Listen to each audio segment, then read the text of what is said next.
All right, folks, it is 12 o'clock, so we are going to go ahead and get started. Thank you so much for joining us today. This is the second of 3 webinars we are hosting this fall. You can join us for our last webinar on November 16th, where we'll be celebrating our top science and conservation accomplishments of 2022. This session will include a presentation on the new Mamba drone arm, which you may have seen announced in our communications this fall. So be sure to join us if you want to find out more about that. If you'd like to be kept in the know and aren't already subscribed to our monthly science and conservation newsletter, Go Botanical, you can sign up on our website. So I'll drop the link into the chat to sign up for Go Botanical and to register for the next webinar if you're interested. This webinar is being recorded. We'll be sending the recording out to you in the next few days. Please feel free to ask questions using the chat feature throughout the presentation. We really love your questions, so don't hesitate to drop those in there for us. And we'll be holding a general Q&A at the very end as well. We'll try to get to all of your questions, but if we don't, please feel free to follow up with me via email, which I'll drop into the chat in a moment as well. We're hosting today's session from our Botanical Research Center on Kauai, but we also have panelists joining us all the way from Copenhagen and also from our Limahuli Garden and Preserve on the North Shore of Kauai. I have with me Dr. Nina Ronstedt, our Director of Science and Conservation, who will now tell you a bit about today's session. Welcome to all of you, and thanks for joining us today. We've created this series of webinars to give you a chance to come behind the scenes and meet the people who are leading the NTBG's work in science and conservation. And NTBG's mission is really dedicated to understanding and preserving tropical flora and ecosystems. And we do this from our base out here in Hawaii. And Hawaii is a really great place to talk about conservation because Hawaii has a really unique flora to take care of. There's more than 1,360 native plants, and the majority of them are really only found out here on these islands. But in addition to that, in Hawaii, people also have a really close connection with plants. And this dates back to the early Polynesian voyagers who brought along with them a set of useful plants in their canoes, a bit like a botanical toolkit for surviving in new lands. And among these plants were, of course, a lot of food crops, that we'll hear more about in this webinar today. And so we have 2 presentations with us today. Firstly, Noah Kaaumoana will give us an introduction to Hawaiian crops, what we know about them, and also how we can best conserve both this diversity and the indigenous knowledge about them. And after him, Sverre will tell you about his master thesis work, trying to understand the origin of Hawaiian heirloom bananas. And we're really lucky to have Noah with us today because he really has a lot of knowledge. He's normally based at NTBG's Limahuli Garden on the south shore of Kauai, and he's joined today by Director of Limahuli Garden, Lewan. So yeah, welcome to Noah and welcome to all of you.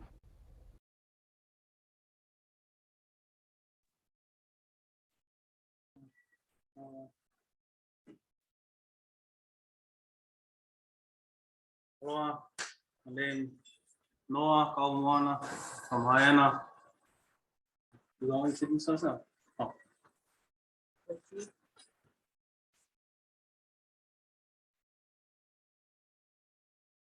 is Noah Kaaumoana from Hawaiian, Kauai, and he brought along with him a few cultural practitioners with him today as they introduce Hawaiian Hawaiian plants and Hawaiian crops. So Noah. Hello. Aloha, Noah. Feel free to go ahead and tell us about the care and conservation of Hawaiian crops. We'd love to hear from you. The care is teamwork. Pretty much a group of us that come together every day and try to do a little bit with a kalo and the breadfruit and wala and sugarcane and whatever we plant, especially for probably ulu is probably the most easiest, but the kalo kind of gotta take care a little bit more. With all of the varieties we have, we try and do our best to just keep the ones we have and slowly get new ones. We used to have a bunch before, probably like about 70 varieties. And, but now we kind of back down to maybe like 30. But slowly, with the people we gave to and people we share with, and they always have us come back and we can kind of share with each other and harvest the ones that we kind of lost. So that's a really good thing, as well as different types of varieties of banana and wala and ulu. We're lucky we get good friends and in different places that kind of grow the same stuff. And then, so if we lose something, we can look to our friends and yeah, share. Thank you. Can I ask you a question? Yeah. So what makes taro one of the most difficult plants for you all to conserve? Just the different varieties. I'm trying to keep track of what we grow, because some of them doesn't do so good where we at, but we try and just keep them growing. Some like maybe a little bit warmer water, some of them like by the ocean better, some like them closer to the mountain. Some of them grow better in the dry land, some grow better in the wetland. Just trying to pay attention to how it grows and know what it wants is sometimes can be difficult depending on what's going on. But we try to pay attention to what the taro does, and then we can we do our best. Thank you. What are some of the issues happening with taro? That is there any diseases or anything like that that you have to particularly watch out for? I think maybe for one of them is just mixing up the varieties, like pretty much trying to do your best to know exactly what one you're harvesting, and when you share with other people, knowing which one it is, and so that we can keep track of what we have, the names and then why it's called that. And we have a thing called leaf blight that kind of attacks the leaf. It kind of, especially in the winter time, it kind of turns the leaf brown, and that's always an issue. But I think that's kind of the two right there. Do you have a favorite Hawaiian crop that you enjoy working with the most? Probably alva and kalo. Yeah, that's the two. What do you enjoy about those?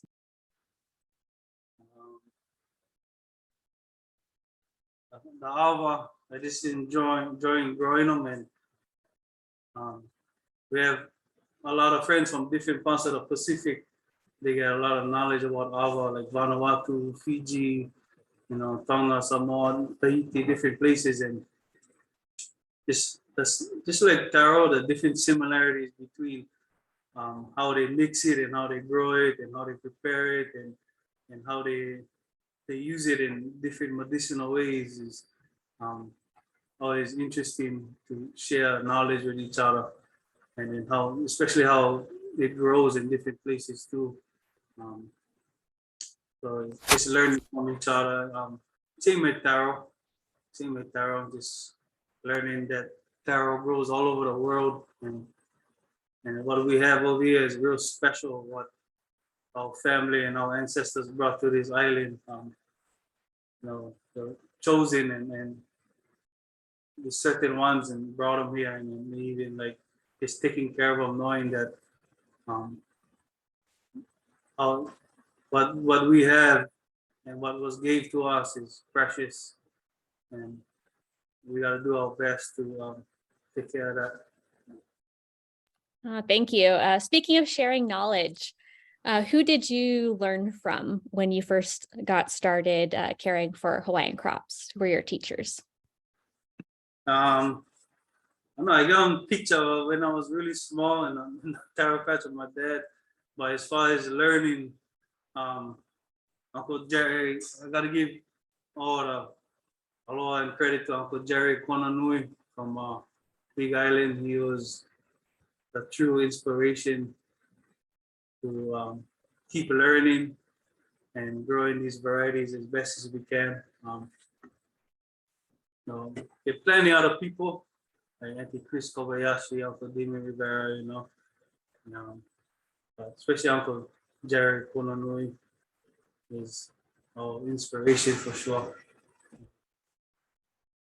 Thank you. So where else do Hawaiian crops exist besides Limahuli Valley? We got, I think, Limahuli Valley, got some, Elephant Garden, Kahanu Garden. Next door, they got a place called Mai'a Farm. It has a bunch of varieties.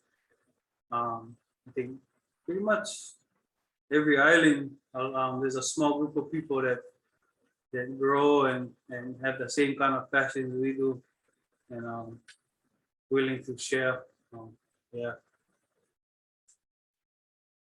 So we had some questions come in through the chat. Becky was wondering, what do you do differently when caring for kalo in the colder months? The colder months, we try, at least for me, not plant as much.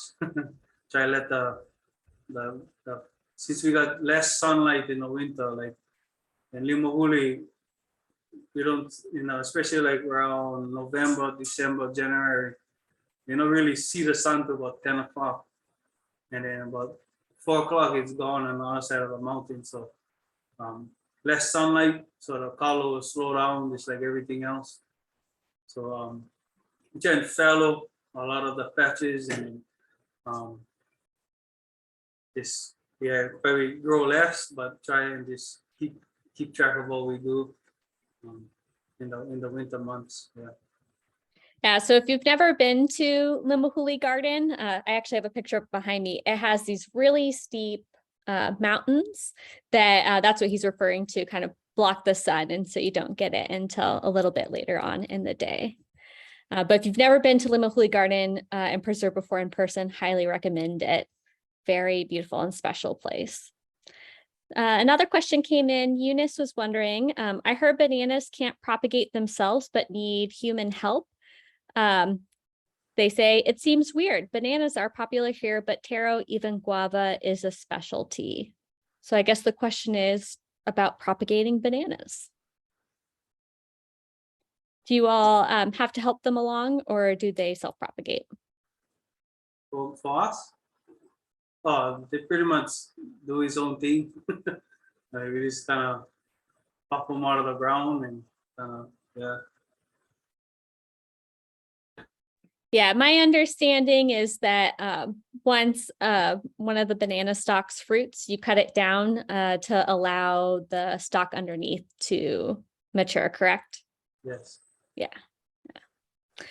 All right. And Nina asked, how are the collections at Limahuli helping local communities to farm?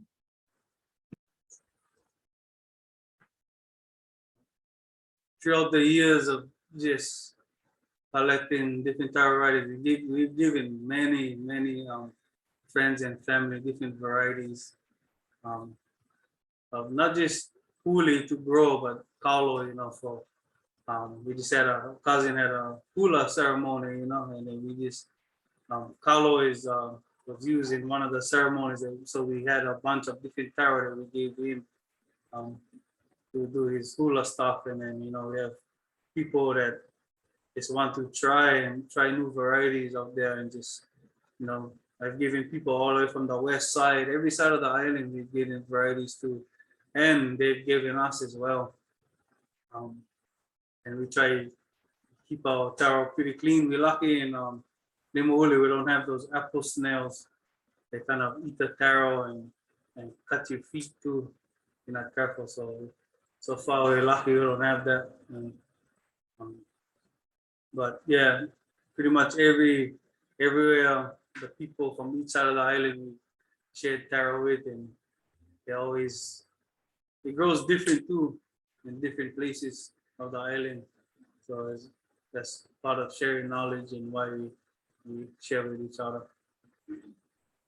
Thank you. And then I have one final question for you before we go on to the next presenter. Do you have any advice for somebody just getting started growing Hawaiian crops? Advice: try them. Just don't find other people who are passionate about doing that kind of stuff and can share what they know, and just do them. Yeah, find one place. Always get somewhere you can grow this stuff, and just pay close attention to how it grows and the seasons and what it does, and a lot of the knowledge that coming in growing those things comes from just hands-on and watching as it goes. Stuff that nobody can really teach you. You gotta learn on your own. Thank you so much. We really appreciate you all taking some time and joining us today to share some of your experience. So without further ado, we will introduce our next presenter, who's actually going to be deep diving into bananas. So for those of you interested in bananas in the chat, I think that you'll really enjoy this presentation as well. So go ahead and take it away. All right. So my name is Sverre, and I'm just gonna share my screen here for the presentation. A second. And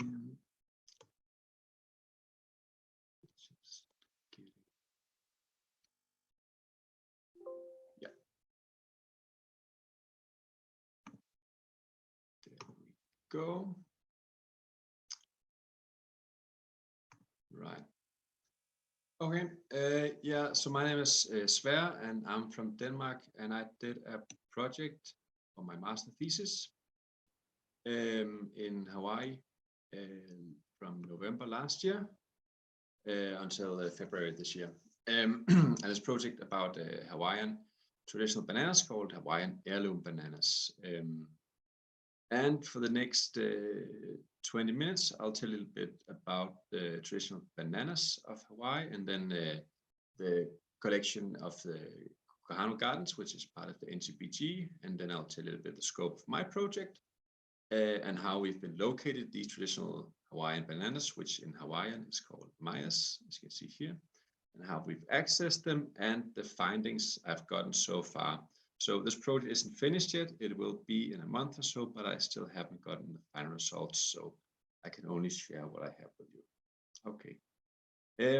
Yeah, but my name is Sverre, and I've been studying biology for almost 7 years, which I'm almost finished with. And I'm from Denmark, and I've been studying at the University of Copenhagen. I've done a lot of different projects from botany across the world, with the latest one in Hawaii with the NTBG. I had the pleasure of spending 3 months, and I've been processing the results I collected there over the last 6 months, and are already almost ready to present the final results. Right, but let's get started on the project. So in Hawaii, they have these traditional bananas, which are either bananas that has been introduced by the Polynesian settlers, probably from the Marquesas Islands or Tahiti between these years, or could be also some of these varieties that is thought to have originated in Hawaii, such as, for example, the Maoli manini, which is a white-striped banana, which also has white stripes in the leaf. You might be able to see it here.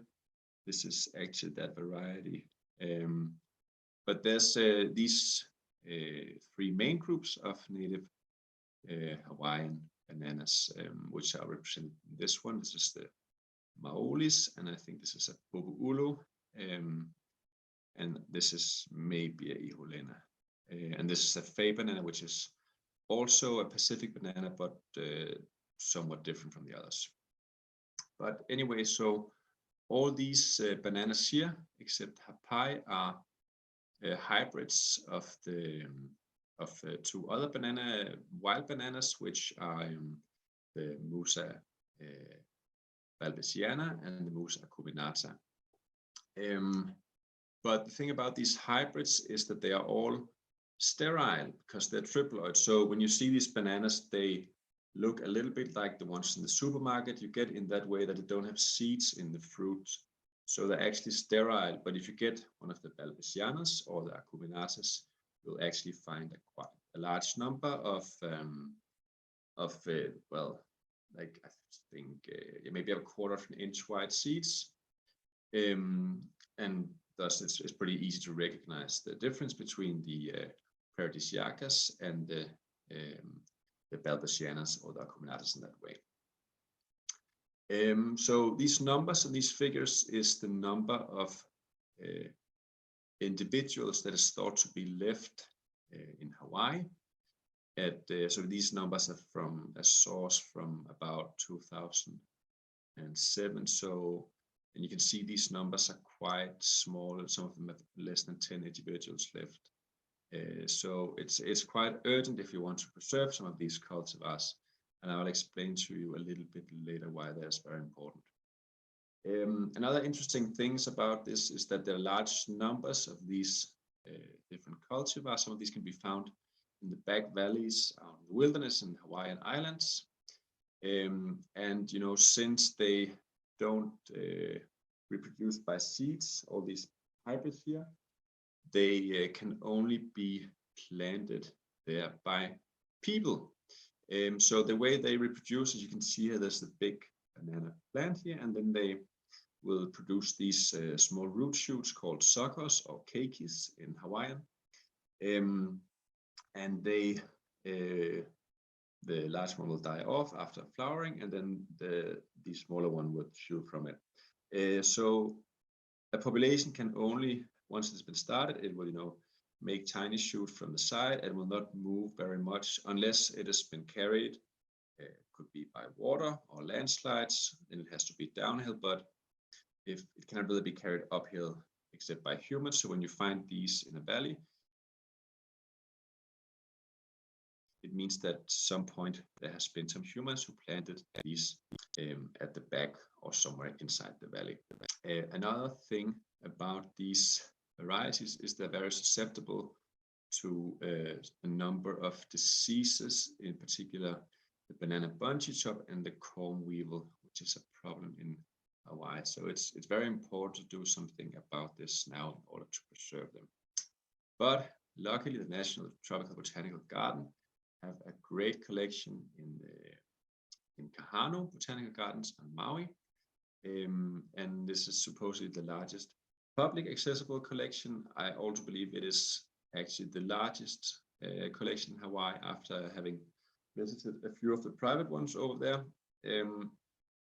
And so what this garden, why is it so important to keep these different varieties, is because that for a number of reasons, but one is that these varieties are very important in Hawaiian culture and the myths and the legends, and actually quite a few number of these varieties are specifically named in legends. I think that the some of the pupu'ulus have actually a special connection with the Menehunes, which is a mythological or well, it's not sure but it's a people that supposedly were the first people who came to Hawaii, and they're supposedly thought to be last been on Kauai, where a lot of these pupu'ulus are still found, and we also actually found a rare pupu'ulu variety in the Limahuli Valley where Noah works. So it's very important because this is actually a piece of living culture, and it's very unique to have a cultivar that is mentioned so long ago back in in the legends and the myths that they have in Hawaii. So this is really awesome.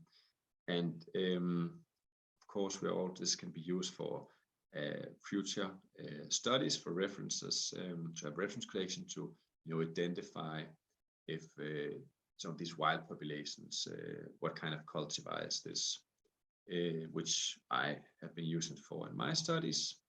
And then, of course, last but not least, it's also very important to have a diversity of cultivars within all kinds of food crops, especially this has been very clearly shown with bananas, as for example, in the, I think sometimes during the 60s or something, the main cultivar of banana was the gross banana, but it almost got extinct by a disease called the Panama disease, which is a fungal disease, and then they had to develop a new variety, which became the Cavendish, which is like the Chiquita bananas from the supermarkets.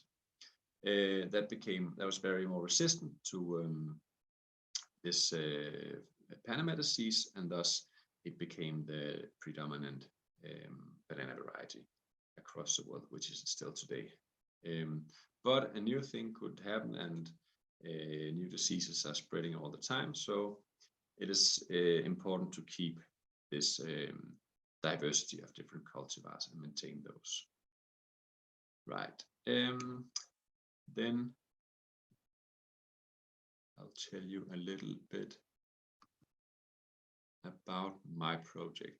So my project was to discover the relations between all these traditional Hawaiian bananas, and to see, which developed from which ones and which ones from Hawaii and such. And then I was to test a DNA analysis method that could maybe determine the age of some of these populations that we would find out in the Hawaiian valleys and the hinterlands. And then we would also try to investigate some of these, the distribution patterns of these wild populations across Hawaii, and we would use the different varieties to see if we can see the connection that some people have moved from one island to the other, and see if the varieties would have followed them. Right. So in practical terms, what I did was that first I created a reference collection by collecting all the different cultivars, and I managed to collect all 19 cultivars eventually, but it took visits to, I think, 3 or 4 botanical gardens and 3 private collections as well. But in the end, I managed to find all 19, which was a great success. And then I, of course, had to locate and sample all of these wild populations, which was also quite an interesting process. And then we had to do the whole genetics research, where we would take some samples to a lab, and then we would try to make a relations tree, a phylogenetic tree between all these different varieties, and try to plot all the wild populations in between these to try to identify which was which, and also to see if we can find some sort of connection between the different relations of these bananas. But the main thing was to locate these different populations, and it was done in a lot of different ways, and it was a very interesting process. So actually, first, a lot of this took place in actually looking at some of these ancient Hawaiian myths and legends, to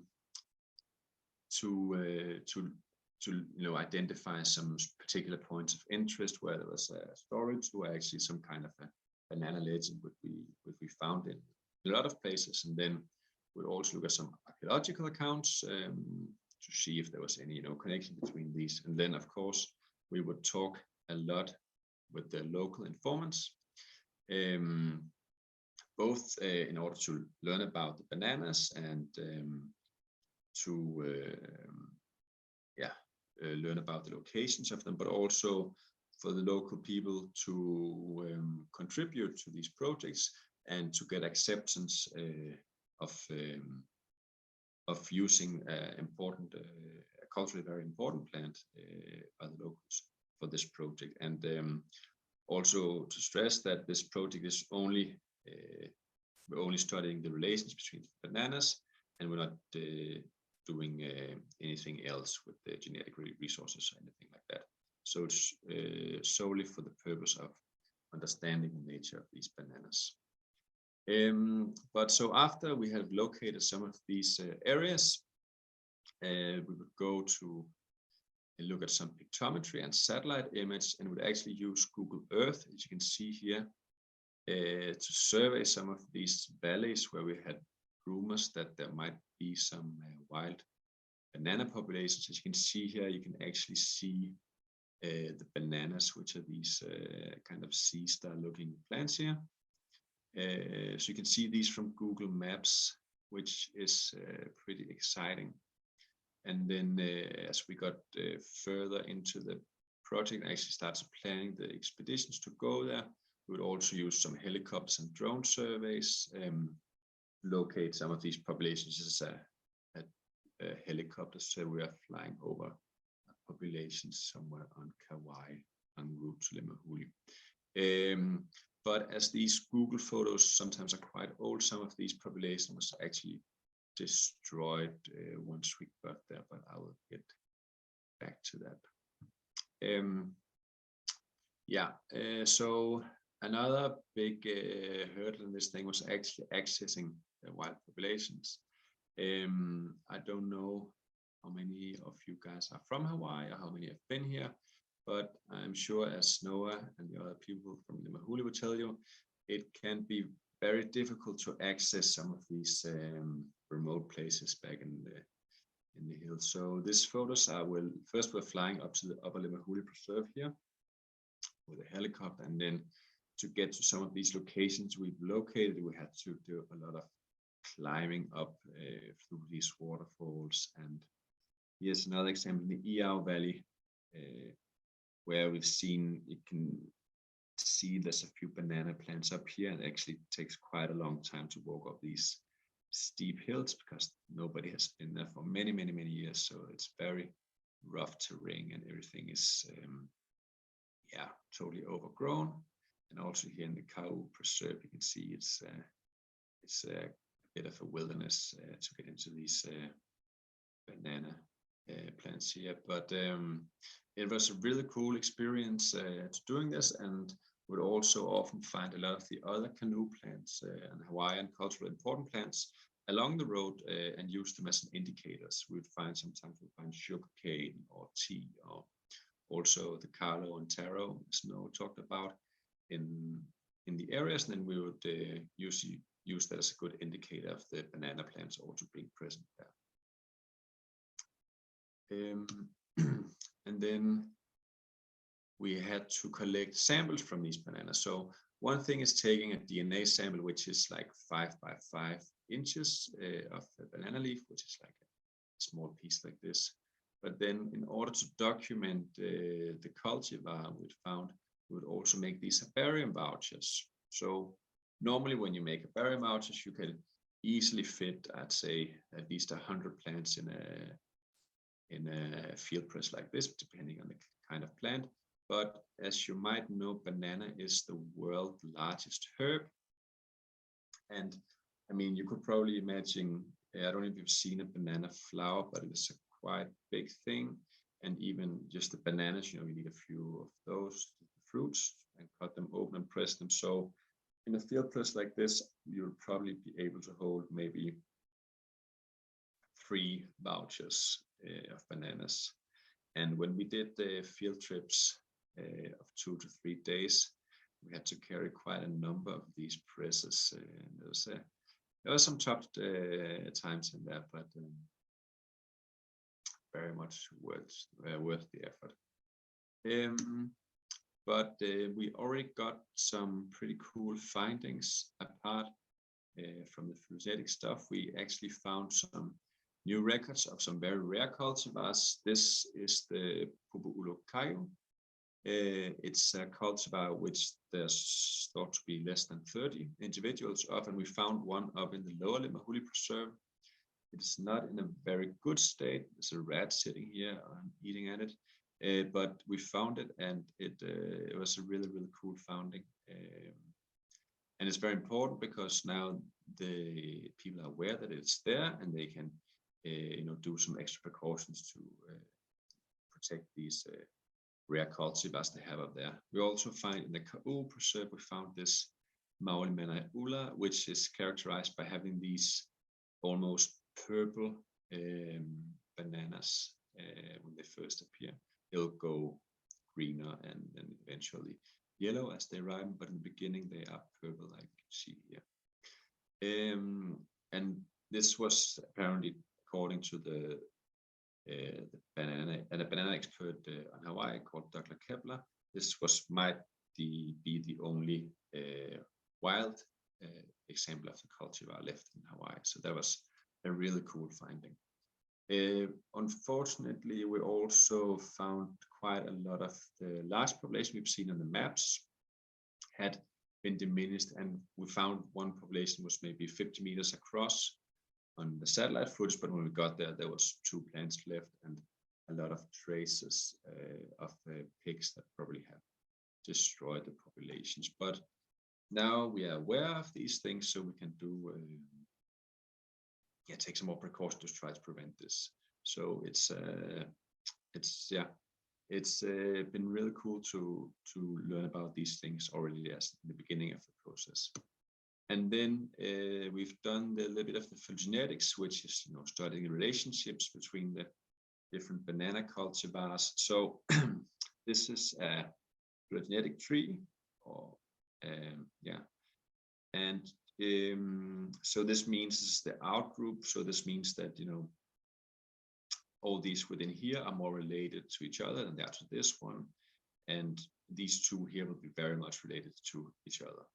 So the closer they are to each other, the more related they are.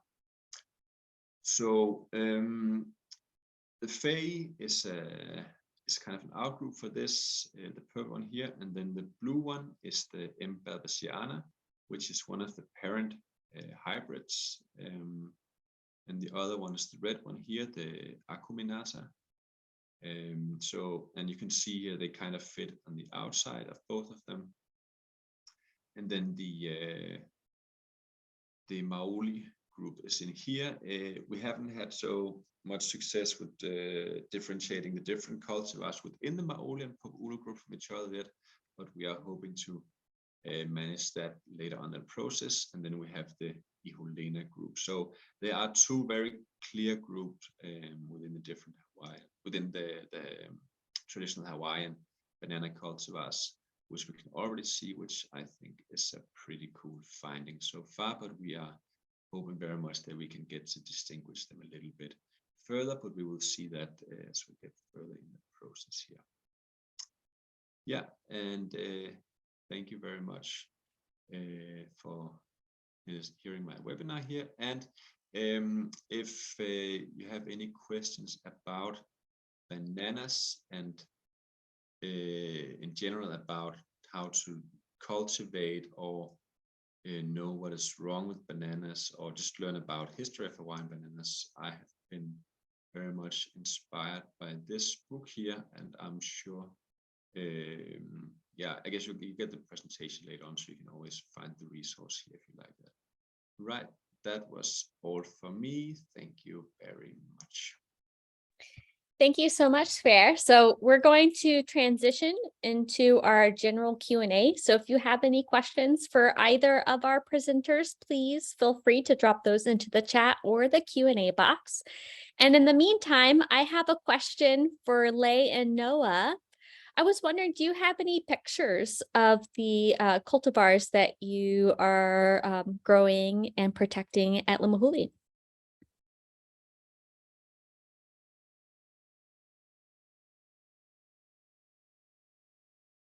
I think you're still on mute.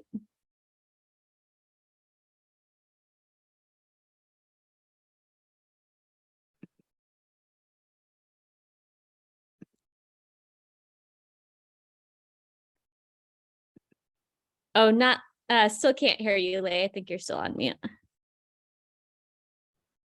There we go. We'll add them up here on the screen as you're talking. Yeah.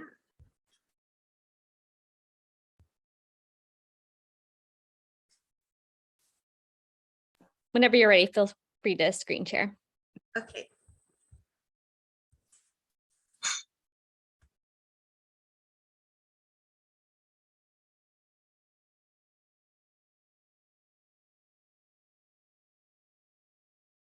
And while Lay's doing that, we had a question for you, Sverre.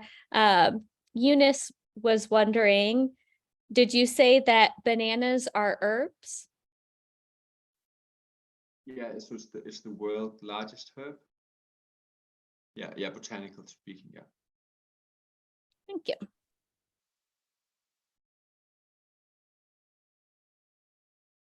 And then let's see. So we have a question from Becca for you as well. The bananas in your presentation look very different from those you'd find at a grocery store. Are the taste and texture significantly different too compared to the grocery store bananas, as well as among the various cultivars? Yeah, the taste is extremely different, I'd say. I think both from the Hawaiian cultivars, but they vary a lot, and it's actually also described in the book. I only had, I think I tasted maybe 4 or 5 different ones, but yeah, they are definitely very different. If you want to try something really, really different, the Fei bananas have an extremely different taste from all other bananas.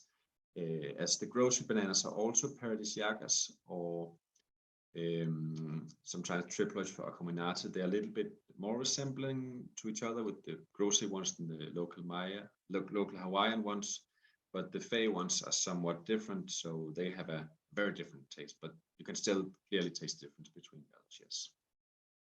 Oh, thank you. Lay, if you'd like to unmute yourself and tell us a little bit about the photos we're looking at, that'd be great. Oh, sure, absolutely. So here in this first photo, we have Noah with a kind of rare, elusive Ava collection that we just went up to Hawaii Island to collect as part of Uncle Jerry Konanui, who is in our first slide here, who is an active kind of preserver of wine cultivars here in Hawaii. This is part of his collection. Uncle Jerry has since died or passed on, and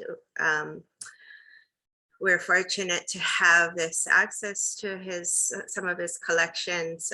Noah was one of his very loved students, and so we're so very thankful. In this collection here, we did about 16 new cultivars from his former collection. There's Ed Johnston, who's a kupuna that takes care, an elder that takes care of these collections. I think Noah kind of touched on this earlier, but one of the things about Polynesian plants or Hawaiian crops that should be addressed or noted in this presentation is, and when gathering these plants or having access to these plants, oftentimes you're also making connections to community, and you're making connections to the people and the kupuna or the ancestors, the elders who take care of these plants. So Uncle Ed Johnston, he's been collecting cultivars for over 30 years now, in particular Ava cultivars. So it's not just about, making collections or taking care of them. It's also about taking care of relationships between kupuna and people who are caring for these collections. And for most of our people here in Hawaii that farm or take care of these wine crops, they think of these plants, we think of these plants as our children. So to be able to care for these wine crops is to be able to care for someone's child, almost like equivalent of taking care of someone's child. And so the responsibility isn't just, your normal plant collection responsibility. It goes a little bit farther, and it speaks to community and really biocultural conservation.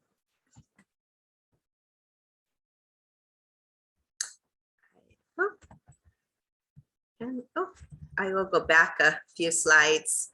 Here is Uncle Jerry Kononui, who was again very actively involved in the Hawaiian crops and the preservation. And we can pretty much say that a majority of Hawaiian crops here in Hawaii would not exist to the extent they do if it weren't for this man who worked a lot with RCUH and University of Hawaii in the preservation of these crops. Again, Noah talking about the difference between varieties here in the patch, and though it may look like they're the exact varieties, if you look close at the photo, you'll see there's some distinguishing features between the various Hawaiian crops. And so part of our job here at NTBG is to be able to identify those differences and preserve them, like Noah said, so that you know, when cultural practices come along and folks need specific varieties of Hawaiian cultivars or Hawaiian crops, we are able to share them with larger communities. And Noah mentioned this earlier, but really the investment in these crops is to share, you know, with our larger communities so that the pula, if you will, or the shoots of these plants are perpetuated in longevity. And the way that we can do that is sharing it with others. So again, our kind of our environment and the landscape, we get to farm these Hawaiian crops, and our footprint that we farm on is actually dates back to 1200 years old, and these exact crops were farmed in those terraces there.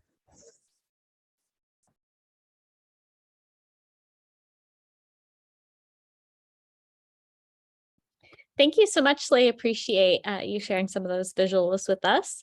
I have another question for you. So Debbie was wondering, do we know if Musa, and I apologize for my pronunciation, balbisiana was brought as a canoe plant? And if so, would they have been brought for edible medicinal use or for other uses? So I know maybe Sverre, you can speak to when it arrived. Yeah, so allegedly the balbisiana did arrive, I think, sometime in the 18th century. Apparently it was thought to be imported. They thought it was Musa textilis, which you use for fabric and clothing, but it turned out to be a balbisiana. So, and I don't think there's any records of the balbisiana being on the Hawaiian Islands before that. So it was brought in as a mistake for fabric. The balbisianas are edible, but there's a lot of large seeds in the banana, so it's not a very pleasant experience. I don't know, so I don't think it would have been brought in as an edible or been used as an edible when the other bananas were available.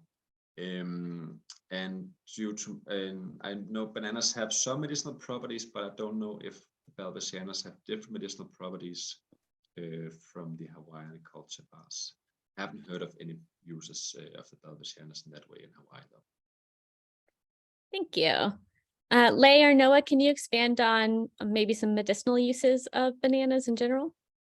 Yeah, there's a lot of medicinal uses, but before I talk about that, I just want to acknowledge that all of these Hawaiian crops or Polynesian cultivars, when they were brought with our ancestors here to the Hawaiian Islands and to Limahuli Valley, were brought also not only for, you know, their edible uses and for sustainable uses, but also again, inclusive of that sustainability is the medicinal uses or uses beyond that. So for banana, for Mai'a, if you will, there's a number of different medicinal uses that we have. As a child, I grew up being given the flower of, or as the banana drops, it drops a flower, we call it the pua of Mai'a. We were given that as young children. The sap from that helps with like sore throats and any kind of scratchy or coughing. So if you look at it's usually a purple or red color flower, that sap that comes off of it if you partake of that, if you don't have any allergies or so, it is a known use in our Hawaiian culture for those kind of ailments. Some other things that we commonly use, I actually have a banana stalk drying right now. We use it for rope. Some of the popo'ulus will provide kind of like a darker color rope. And depending on the variety of banana, you can actually kind of like make your rope one color or another. And for cultural practitioners like myself, I get really specific on which bananas I choose to pick from. I have some that are ele or black stalks, and I like to use that in leis as a backing to the lei. It gives kind of this dark color backing to my leis or my wreaths that I make, and that is a known Hawaiian cultural practice. We'll also make things like skirts and so forth out of the material used from Mai'a. Noah here is actually in the process. You mind if I share? He's got a pot here, kind of fermenting, but we make a medicinal vinegar out of Mai'a, out of banana as well, that in our culture, our kupuna would use for kind of purifying or keeping the body well, kind of like a tonic or just an overall health tonic. So I watch Noah almost daily take a sip or a swig or two of the fermented Mai'a that's on the counter, and using it for his overall health. So those are some things I can offer from our crew here of, and what I do, and I acknowledge Noah's very modest and humble, but, and Uncle Moku was sitting next to him earlier. We're all folks that grew up using these practices, and there was no stop in between the use of these plants and these practices. They've been handed on from generation to generation. It's not something, we necessarily learned from a book, but we got to learn as we were growing up as children in our livelihood. So, and I mean that in the humblest way, but yeah, that's something we get to offer.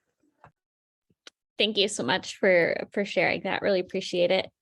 We have another question from Becca. Can a huli kalo that was originally raised in a lo'i be replanted in dry land and vice versa? Or would the change in environment damage the plant too much for survival? Yeah, we get that question all the time. You can totally, from the dry land to the wetland, wetland to the dry land, you can definitely grow in both. I've seen just some rather grow better in dry land, some better in wetland, but they can grow either or. Doesn't really matter. It's just knowing what varieties you're growing and how they grow. Yeah.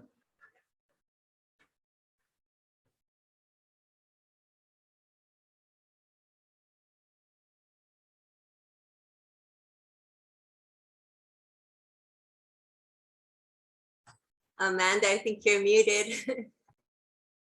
Thank you. Yeah, so I think we got to everybody's questions, but if we didn't, feel free to follow up with me via email. We just wanted to thank you all again. Thank you to our panelists for joining us today. And thank you to all of our attendees who came in and asked us some great questions.